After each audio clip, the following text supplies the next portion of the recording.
بسم اللہ الرحمن الرحیم۔ کبھی آپ سخت ترین مشکل میں ہو تو اس حاجت کی نیت سے اس درود کو پڑھیں، اور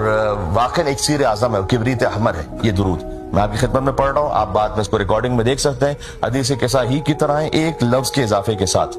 اور تھوڑی سی فارمیشن کی تبدیلی کے ساتھ۔ وہاں ہے ہم فاطمہ و ابوہا و بعلہا و بنوہا، وہ حالت رفعی میں ہے، پیش ہے،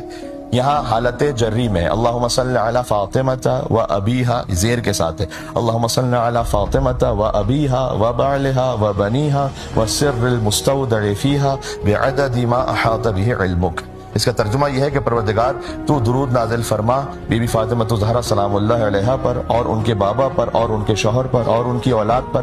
اور اس خاص راز پر جو تو نے فاطمہ میں رکھا۔ یہ اشارہ ہے ہمارے مولا امام زمان علیہ السلام کی طرف، اس نور پر خاص درود و سلام ہو، اتنا درود کہ بعدد ما احاط بہ علمک، جس کا احاطہ تیری ذات کے علاوہ اور کر ہی نہیں سکتا کوئی۔ اس کو آپ 530 ٹائمز، تو بزرگ علماء نے لکھا ہے 530 مرتبہ۔ اس کو اگر کوئی بہت مشکل حاجت ہے، اس کو ایک مقام پر بیٹھ کر، بہتر ہے کہ کسی فرض نماز کے بعد باوضو ہو کر، قبلہ رخ ہو کر 530 ٹائم اس کو پڑھیں، اور پھر اس کا اثر دیکھیں آپ۔ اور اگر کوئی بہت سخت حاجت نہ ہو، لیکن ایک کوئی ڈیلی روٹین کی کوئی حاجت ہے، تو اس کو 100 ٹائمز پڑھیں اور پھر اس کا اثر دیکھیں بی بی فاطمہ الزہرا سلام اللہ علیہا کے وسیلے سے۔ یہ واقعاً ایک ایسا درود ہے اور ایک ایسا ذکر ہے،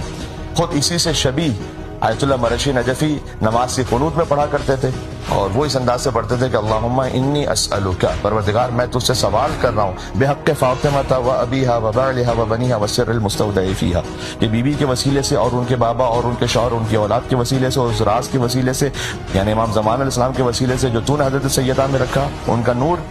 کہ ان تصلی علی محمد و آل محمد، کے دو درود و سلام نازل فرما محمد و آل محمد علیہ السلام پر، وان تفعل بی ما انت اہل ولا تفعل بی ما انا اہل، اور میرے ساتھ وہ سلوک فرما جس کا تو اہل ہے، وہ سلوک نہ فرما جس کا میں اہل ہوں۔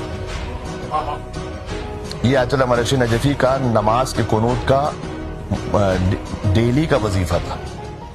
اللهم صل على محمد وآل محمد